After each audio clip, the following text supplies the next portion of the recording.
tinamad kami magluto ng lunch, kaya nagyaya na lang silang kumain na lang daw sa Tagaytay. Mag-alauna na, kaya binilisan ko na ang takbo. Ganito kabilis, siguro nasa 300 km per hour yata to. Gutom na raw dahil alauna na, kaya binilisan ko takbo. Aray, papunta na kami sa Tagaytay dahil nahahanap pa kami kung saan kami kakain din. Linggo ngayon, siyempre traffic diyan sa Tagaytay. Maraming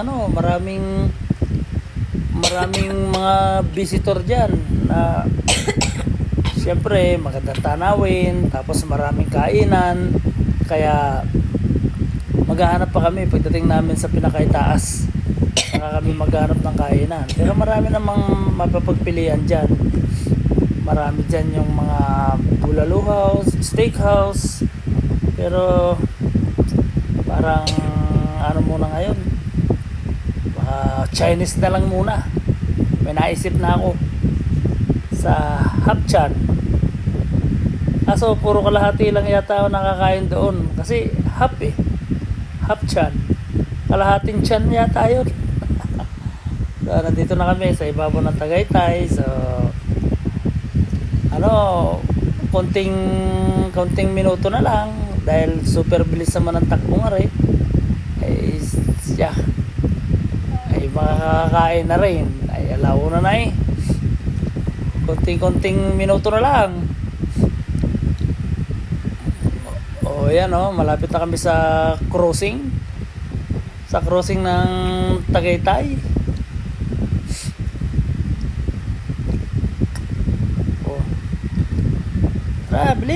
Bilis kayo.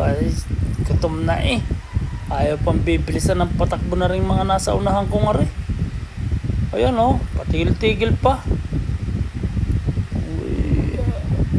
Nasa crossing na, malapit na, dahil tong way na to ito yung way papunta sa may Sky Ranch. Matadaanan namin dito yung Hiraya Starbucks, yung papunta sa LTO Mahogany.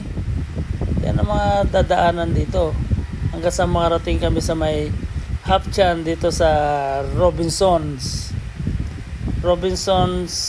Supermarket, dito sa may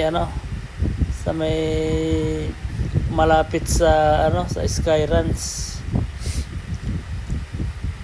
Dito paliko na kami dito